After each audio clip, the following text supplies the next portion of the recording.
कल मगरिब की नमाज के वक्त मौलाना अपने घर से मस्जिद आयशा को जब जा रहे थे तो इस दौरान एक सर्कल इंस्पेक्टर और 2 कांस्टेबलों ने मौलाना पर लाठी का इस्तेमाल किया,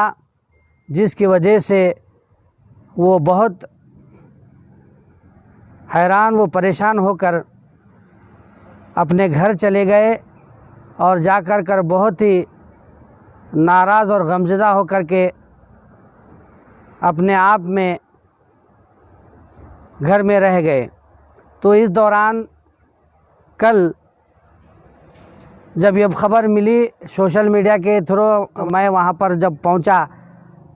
तो डिप्टी कमिश्नर साहब, कमिश्नर ऑफ पुलिस, एसीपी सूबेदार साहब, सर्कल इंस्पेक्टर हिरेमठ साहब और सर्कल इंस्पेक्टर शकील अंगड़ी साहब से ये बात हुई और बात कर सारी तफसील उनके सामने रखी और उनसे commissioner of police Satish Kumar साहब से और डिप्टी कमिश्नर ऑफ पुलिस किशोर बाबू साहब से मैंने तमाम लोगों की मौलाना की मौजूदगी में ये डिमांड रखा कि उन जो पुलिसों ने मौलाना के ऊपर जो लाठी चलाई है उन पर सख्त से सख्त कार्रवाई होनी चाहिए। तो इस दौरान डीसीपी साहब ने और कमिश्नर साहब ने उन्होंने कहा कि यानी 22 अप्रैल की सुबह आप आइए, इंशाअल्लाह हम इंक्वायरी कर उस पर एक्शन लेंगे। तो लिहाजा उनकी बात पर आज हम एक वफद की शक्ल में कमिश्नर ऑफ पुलिस वहां पहुंचकर कमिश्नर ऑफ पुलिस और डिप्टी कमिश्नर ऑफ पुलिस दोनों से बात की और मौलाना ने सारी तफसील उनके सामने रखी और हमने एक कंप्लेंट भी दिया इमाम कौंसिल की जानिब से कि इनके ऊपर एक्शन लिया जाए। तो जब मौलाना ने अपनी सारी तफसील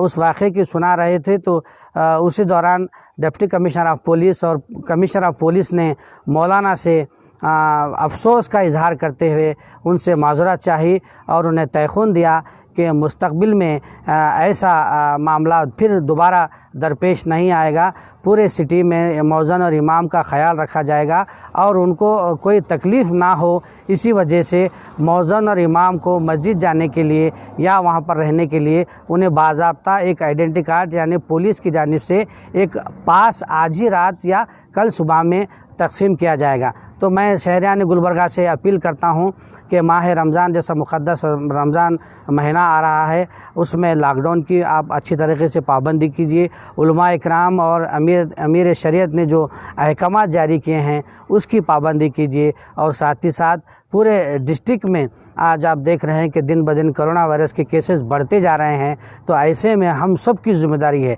ये पुलिस की, डिस्ट्रिक्ट एडमिनिस्ट्रेशन की, मरकज़ी हुकूमत की, रियासती हुकूमत की ज़िम्मेदारी नहीं है, ये हर एक आदमी की, हर एक व्यक्ति की, ये सब की ज़िम्मेदारी है। ये तभी जा कर के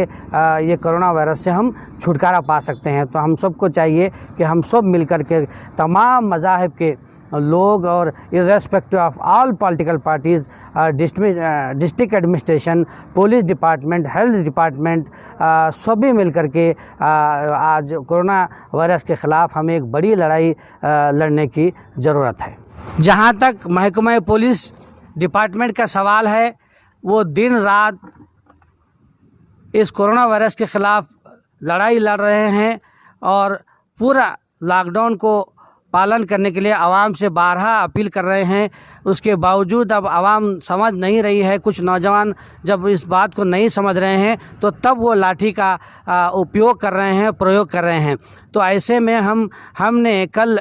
21 यानी 22 अप्रैल को वहाँ पर मुस्लिम चौक से जब पुलिस का जो रूट मार्च हुआ उसमें हमने उनकी खिदमात को सताइश करते हुए उन पर फूल बरसाए। तो दूसरी तरफ जब उन्होंने अच्छा काम किया तो हमने उनकी सताइश की, उन पर फूल बरसाए और जब उन्होंने कुछ डिपार्टमेंट में होते हैं जब उन्होंने गलत काम किया तो हमने सस्पेंशन के लिए भी डिमांड किया। तो हम इस वजह से हम एंटायर पुलिस डिपार्टमेंट को ये नहीं कह सकते कि ख़राब है। कुछ एक आध लोग हर जगह, हर मज़हब में भी ऐसे लोग रहते हैं जो माहौल को ख़राब करते हैं। एक गंदी मछली जिस तरीके से पूरे तालाब को ख़राब करती है तो उसके मुतरादिफ हमको ये नहीं सोचना चाहिए और हमको बारहा पुलिस डिपार्टमेंट पर जो अच्छा काम कर रही है उस पर तनकीद करने की मैं समझता हूँ कि अब फ़िलहाल कोई ज़रूरत नहीं है।